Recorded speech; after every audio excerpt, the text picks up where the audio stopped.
মাননীয় মুখ্যমন্ত্রী মহোদয়, আপনার সমীপে আমাদের একটা বিশেষ আবেদন যে 40 থেকে 60 বছর বয়স্ক পুরুষ মানুষেরা আপনার সমস্ত রকম প্রকল্প থেকে বঞ্চিত।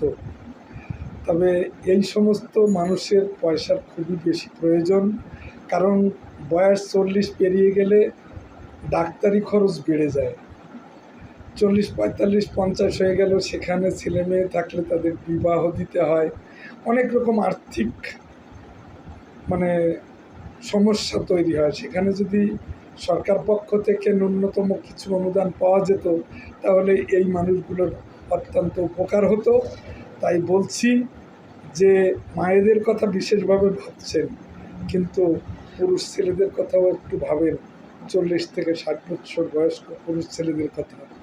জয় রাধে গোবিন্দ। যদি ভুল বলে থাকি ক্ষমার দৃষ্টিতে অবশ্যই দেখবেন।